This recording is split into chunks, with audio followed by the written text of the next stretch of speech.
आज हम लोग जो टॉपिक के बारे में बात करेंगे वो यूनिट एंड डायमेंशन का एक बहुत ही इम्पॉर्टेंट टॉपिक है। इसका नाम है deducing relation among physical quantities. Basically हम लोग डायमेंशनल एनालिसिस को यूज़ करके किस तरह से किस तरह से फॉर्मूला डिराइव कर सकते हैं वो इस टॉपिक में हम लोग देखेंगे। अब डायरेक्टली इस क्वेश्चन को डिस्कस करने से पहले इस टॉपिक को डिस्कस करने से पहले हम आपके सामने में स्क्रीन में एक सवाल लिख के रखे हुए हैं, जो इस सवाल से ही आपको पूरा टॉपिक अच्छे से क्लियर हो जाएगा। तो चलिए इस सवाल को एक बार पढ़ते हैं और इसको सॉल्व कैसे किया जाता है और डायमेंशन को यूज करके हम फॉर्मूला डिराइव कैसे कर सकते हैं, डिड्यूस कैसे कर सकते हैं, उसके बारे में एकदम डिटेल में और बहुत ध्यान से सीखेंगे। सबसे पहले तो आपको थोड़ा सा कंसंट्रेशन लेवल को बढ़ा के रखना पड़ेगा, क्योंकि यह है बहुत आसान, ठीक है ना। लेकिन थोड़ा भी पॉइंट इधर उधर होगा तो आप स्टेप भूल जाइएगा। लेकिन अगर आप इसका पूरा स्टेप सीख गए, कैसे बनता है कैसे नहीं, इसका लॉजिक समझ गए, तो आप इस तरह का कोई भी क्वेश्चन बना लीजिएगा। और इस वीडियो के एंड में हम 2 क्वेश्चन देंगे, उसका आप स्क्रीनशॉट लीजिएगा, उसको सॉल्व कीजिएगा और कमेंट सेक्शन में जरूर उसका आंसर बताइएगा। तो चलिए स्टार्ट करते हैं ये टॉपिक और इस क्वेश्चन के साथ। जैसे कि आपके सामने यहां पे लिखा हुआ है, the centripetal force acting on a car moving on a circular track. जैसे कि आपको यहां दिख रहा है, the centripetal force acting on a car moving on a circular track, ठीक है, depends on mass of the car. किस पे डिपेंड कर रहा है, मतलब सेंट्रीपिटल फोर्स किस पे डिपेंड कर रहा है, मास ऑफ द कार पे डिपेंड कर रहा है। सेंट्रीपिटल फोर्स किस पे डिपेंड कर रहा है, वेलोसिटी ऑफ द कार पे डिपेंड कर रहा है। फिर and radius of the circular track, मतलब कि सेंट्रीपिटल फोर्स जो है आपका वो मास ऑफ द कार पे डिपेंड कर रहा है, वेलोसिटी ऑफ द कार पे डिपेंड कर रहा है और radius of the circular track पे डिपेंड कर रहा है। हमको क्या करना है, deduce the expression for centripetal force, mass m, velocity and radius r। अब बात यह है ना, इस सवाल के अनुसार हमको इस चीज़ को अगर समझना हो तो यहाँ पे हम एक चीज़ बहुत ध्यान से देखेंगे कि यहाँ पे बोला है कि सेंट्रीपिटल फोर्स 3 फिजिकल क्वांटिटी पे डिपेंड कर रहा है। क्या क्या है, एक तो है हमारा मास पे डिपेंड कर रहा है, एक वेलोसिटी पे डिपेंड कर रहा है और हमारा एक रेडियस पे डिपेंड कर रहा है। सिर्फ डिपेंड कर रहा है बोल रहा है, इसका मतलब ये हुआ कि डायरेक्टली प्रोपोर्शनल है कि इनवर्सली प्रोपोर्शनल है, पावर 2 है कि पावर -1 है, पावर -3 है कि पावर +3 है, पावर 0 है, कुछ भी पता नहीं चल रहा है। तो इस चीज के लिए जब किसी फिजिकल क्वांटिटी का कितना पावर रहेगा, वो किस तरह से डिपेंड कर रहा है, ये नहीं पता हो, तो हम लोग इसको कैसे सॉल्व करते हैं, चलिए एक बार हम लोग देख लेते हैं। तो सबसे पहले हम लोग यहाँ पे सॉल्यूशन लिखेंगे और सॉल्यूशन के साथ हम लोग आगे जब बढ़ते हैं तो हमारे पास किस पे डिपेंड कर रहा था, सेंट्रीपिटल फोर्स है। तो यहाँ पे हम लोग लिखेंगे अकॉर्डिंग टू क्वेश्चन, ठीक है। ये लिखना बहुत ज़्यादा ज़रूरी है, क्योंकि सवाल में जो हम लोग पढ़ेंगे उसी को तो यहाँ अप्लाई करेंगे। तो अकॉर्डिंग टू क्वेश्चन जो बोला गया है कि सेंट्रीपिटल फोर्स जो है आपका वो मास पे डिपेंड कर रहा है, यानी कि जो सेंट्रीपिटल फोर्स है is directly proportional to mass का पावर ए लिख देंगे। अब पावर ए क्यों लिखे ये समझिएगा कि मास का पावर यहाँ पे मास का पावर लिखने का ए का मतलब ये हुआ कि फोर्स जो है वो मास के साथ डायरेक्टली प्रोपोर्शनल है कि इनवर्सली प्रोपोर्शनल है कि पावर रूट में है, कैसे है ये हमको नहीं पता है। मतलब m का पावर हमको बेसिकली जब नहीं पता हो तो हम जब भी डिपेंड बोले ना तो सीधा सीधी पावर ए बी सी आप अपने अकॉर्डिंग लिख सकते हैं। तो सबसे पहला फैक्टर था मास, दूसरा क्या हो जाएगा, force will directly proportional to velocity which is B, और तीसरा जो हो जाएगा force is directly proportional to हमारा जो radius of the circular track है आर विच इज सी। तो हमारा जो फोर्स है वो 3 अलग अलग फैक्टर पे किस तरह से डिपेंड कर रहा है वो हम लोग यहाँ पे लिख लिए हैं। तो थोड़ा और आगे बढ़ेंगे तो force will be directly proportional to mass to the power A, velocity to the power B and radius R to the power C. यहाँ इस तरह से हम लिख लिए, क्योंकि ये तीनों पे डिपेंड कर रहा है तो तीनों को हम डायरेक्टली इस तरह से लिख लिए। थोड़ा और आगे बढ़ेंगे तो यहाँ पे हम इसको लिख सकते हैं F इज इक्वल टू, यहाँ पे प्रोपोर्शनलिटी का साइन हटेगा तो एक कांस्टेंट आएगा K, और यहाँ पे M का पावर A, V का पावर B और R का पावर C लिख देंगे। और साथ ही साथ यहाँ पे ये भी लिख देंगे where K is dimensionless. K क्या है हमारा, डायमेंशनलेस है बाबू, ये बात को समझना है। के अगर हमारा डायमेंशन लेस है तो हमको डायमेंशन किसका किसका लिखना है, फोर्स का, मास का, वेलोसिटी का और आर का। इसको साथ ही साथ आप इक्वेशन 1 भी मान लीजिए, ये हमारा इक्वेशन 1 हो गया। ठीक है, तो हमको एक बात बताइए इस रिलेशन से, क्या हमको फोर्स का डायमेंशन नहीं पता है, क्या हमको मास, अब देखो के तो यहाँ पे डायमेंशन लेस है, यहाँ पे बोल दिया गया है, जब के डायमेंशन लेस तो हमको मास का डायमेंशन पता है, वेलोसिटी का डायमेंशन पता है और रेडियस का डायमेंशन पता है। तो इन तीनों का डायमेंशन को यहाँ डालेंगे और फोर्स का डायमेंशन डालेंगे, इक्वेट करेंगे और ए, बी और सी का वैल्यू निकालेंगे। तो चलिए देखते हैं किस तरह से हम लोग निकाल सकते हैं, ठीक ना। तो यहाँ पे हम यूज़ करेंगे using dimensional formula, using dimensional formula. अगर हम डायमेंशनल फॉर्मूला को यूज़ करते हैं तो हमारा क्या हो जाएगा, फोर्स का हो जाएगा हमारा MLT-2, ये हमारा फोर्स आ गया। और इसके बाद अगर हम लिखते हैं, क्योंकि बेसिकली अगर हम यहाँ पे जो फॉर्मूला पिछले पेज में था उसको हम यहाँ पे साइड में लिख लेते हैं अपनी सुविधा के अनुसार। F = K, M का पावर A था, V का पावर B था और R का पावर C था। क्या यही था हमारा वैल्यू, यही था ना।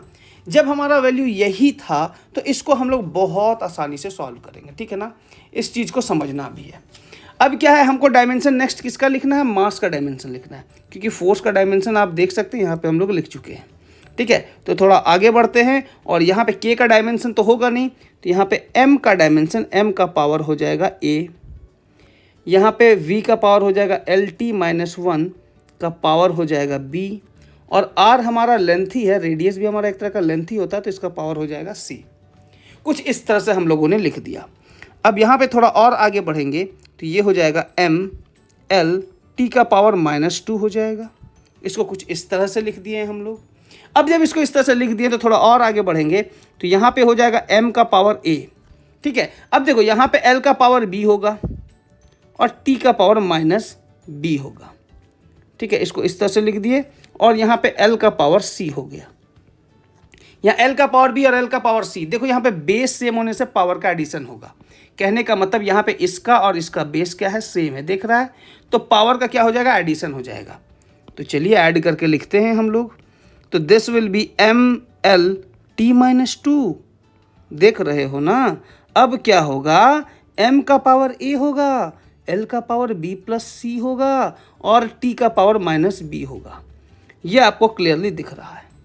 अब जब आपको ये क्लियरली दिख रहा है तो यहाँ पे दोनों ही वैल्यूज दिख रहा है आपको कि ये दोनों ही इक्वल है, ये और ये दोनों ही क्या है, हमारा इक्वल है। जब दोनों इक्वल है तो इनका पावर्स भी इक्वल होगा, जैसे इसका पावर 1 है, इसका भी पावर 1 है, तो यहाँ पावर A है, यहाँ B+C है, यहाँ -2 है तो यहाँ -B है, दिख रहा है। तो इसका पावर को भी हम कंपेयर करेंगे, तो यहाँ पे लिखेंगे on comparing powers, on comparing powers. अब पावर को हम लोग कंपेयर करेंगे, तो यहाँ पे जब पावर को कंपेयर कर रहे हैं तो A = 1 आएगा। अब आप बोलिएगा A = 1 क्यों आएगा, तो यहाँ पे आप देख सकते हैं, यहाँ M का पावर A है, यहाँ M का पावर 1 है। दोनों जब इक्वल है तो M का पावर A = 1 ही होना चाहिए, तभी जाकर के इक्वल होगा। यहाँ भी 1 होना चाहिए, यहाँ 1 होना चाहिए, यहाँ -2 होना चाहिए। अब इन तीनों का वैल्यू इसलिए सेम होना चाहिए, इसके लेफ्ट हैंड साइड के बराबर होना चाहिए। तो A = 1, क्योंकि यहाँ A का वैल्यू, यहाँ A है और यहाँ M का वैल्यू पावर 1 है, ठीक है ना। तो A = 1 हो गया। ठीक उसी प्रकार B+C का बात करेंगे तो B+C विल बी = 1। फिर थोड़ा और आगे बढ़ेंगे तो -2 = -B, देयरफॉर B = 2। जब B का वैल्यू आ गया तो हमारे पास जो वैल्यू है वो B+C = 1 है, तो 2+C = 1, देयरफॉर C = -1। ये 2 इधर जाएगा तो ये 2 इधर जाएगा तो -2 हो जाएगा, 1 - 2 -1। तो हमारे पास A का वैल्यू आ गया, B का वैल्यू आ गया और C का वैल्यू आ गया, ठीक है ना। On putting the values of A, B and C in equation 1, हमारे पास ये इक्वेशन 1 था, दिख रहा है। ये हमारे पिछले पेज में हमारा ये इक्वेशन हम लोग माने भी थे, दिख रहा होगा आपको, ये हमारा इक्वेशन 1 था। तो थोड़ा और आगे बढ़ते हैं तो चीज़ें क्लियर होगी। तो यहाँ पे on putting the values we get, on putting the values of A, B and C, ठीक है, वी गेट, तो ये हो जाएगा हमारा क्या, F इज इक्वल टू के m का पावर 1 v का पावर 2 r का पावर -1। अब ये ऐसा क्यों लिखा गया?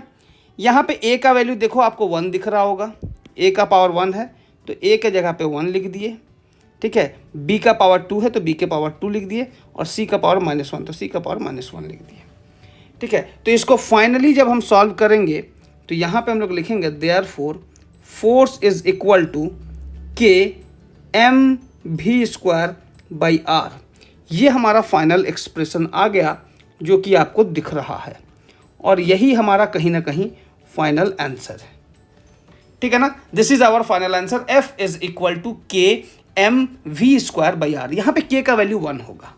तो किस तरह से सॉल्व किया गया, किस तरह से डायमेंशंस लिखा गया, उम्मीद करते हैं आपको ये अच्छे से समझ में आ गया होगा। और हम लोग किस तरह से डिड्यूस कर सकते हैं फिजिकल क्वांटिटीज को फॉर्मूलाज में, ये उम्मीद करते हैं आपको अच्छे से समझ में आ रहा होगा। तो थोड़ा और आगे बढ़ते हैं, एक और सवाल देखेंगे ताकि आपका कॉन्सेप्ट और भी ज़्यादा बूस्ट हो जाए। तो थोड़ा और आगे बढ़ते हैं, चलिए। सवाल आपके सामने है, द वेलोसिटी, सवाल क्या कहता है, the velocity v of water waves depends on wavelength lambda, the density of water is rho, and the acceleration due to gravity is g. Deduce by the method of dimensions the relationship between these quantities. हमको dimension का method को use करके इन सब के बीच का relation निकालना है। कैसे निकालेंगे रिलेशन? सबसे पहले तो किस पे क्या डिपेंड कर रहा है वो लिखना बहुत बहुत ज़्यादा जरूरी है। अगर आप पिछला सवाल सीख गए हैं तो आप यहीं पे वीडियो को पॉज कीजिए और सवाल को सॉल्व कीजिए, और देखिए कि इस सवाल को जब हम बाद में सॉल्व करेंगे तो क्या सेम आंसर आ रहा है कि नहीं। पहले तो पॉज करके आप इसको सॉल्व कर लीजिए। अगर आपको नहीं समझ में आ रहा है कि कैसे बनेगा तो वीडियो के साथ बने रहिए। चलिए आगे हम लोग देखते हैं। अगर हम इसके सॉल्यूशन के बारे में बात करें तो यहाँ पे जो इसका सॉल्यूशन होगा ये कुछ इस तरह से होगा। फिर से वही लिखेंगे अकॉर्डिंग टू क्वेश्चन। ये लिखना बहुत ज़रूरी है क्योंकि सवाल से ही तो हम लोग डिटेल लिख रहे हैं ना। तो ये सवाल से जब डिटेल लिख रहे हैं तो यहाँ पे क्या है, भी इज डायरेक्टली प्रोपोर्शनल टू क्या हो जाएगा, लैम्डा। लैम्डा वेवलेंथ का मतलब लेंथ ही है, तो इसका पावर ए लिखेंगे। डिपेंड कर रहा है ना, हमारा डिपेंड वेवलेंथ पे कर रहा है, डेंसिटी पे कर रहा है, और साथ ही साथ एक्सेलेरेशन ड्यू टू ग्रेविटी पे भी कर रहा है, ठीक है।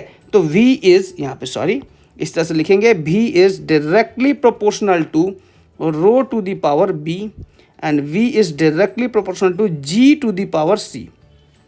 इसको जब हम एक साथ लिखेंगे तो v is directly proportional to तो lambda to the power a rho to the power b and g to the power c। तो यहाँ पे हम लोग लिख सकते हैं v is equal to, proportionality का साइन जैसे ही हटेगा तो कांस्टेंट आएगा k lambda to the power a rho to the power b and g to the power c। ये तीन वैल्यू आ गया, और इसी को हम लोग लिख सकते हैं where k is dimensionless. k हमारा डायमेंशनलेस है तो बाकी का डायमेंशन लिखेंगे, k का डायमेंशन से कोई भी मतलब नहीं है।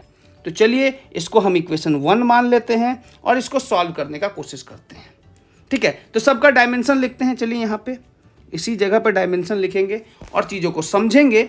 ये हमारा भी है जो कि आपको क्लियरली दिख रहा होगा कि हमारा भी है। भी हमारा होता है LT-1। तो यहाँ पे स्टैंडर्ड फॉर्म में जब हम लिखते हैं तो ये हो जाएगा हमारा m0 LT-1। ये हमारा वेलोसिटी हो गया जी। वेलोसिटी को हम लोग क्या लिखे हैं, वेलोसिटी हमारा होता क्या है, LT-1 ही होता है। हालांकि यहाँ पे मास नहीं है तो इसीलिए हम लोग m0 लिख दिए। बेसिकली ये हमारा स्टैंडर्ड फॉर्म है, और उम्मीद करते हैं हम आपको पिछले वीडियोस में स्टैंडर्ड फॉर्म क्या होता है डायमेंशन का वो भी बताए हुए हैं। तो डायमेंशन का स्टैंडर्ड फॉर्म क्या होगा, जब भी कोई फिजिकल क्वांटिटी वहाँ पे नहीं है, जैसे कि मास नहीं है, तो वहाँ पे मास 0 करके अगर हम लिख दें तो वो हमारा स्टैंडर्ड फॉर्म के अंतर्गत आता है। तो ये हमारा स्टैंडर्ड फॉर्म है। क्यों जरूरी है आगे समझ में आ जाएगा। आगे इक्वल टू लिखेंगे, के का कोई डायमेंशन नहीं, लैम्डा हमारा लेंथ होता है तो एल का पावर हो जाएगा ये ए। रो हमारा होता है डेंसिटी। डेंसिटी का मतलब होता है मास बाई वॉल्यूम।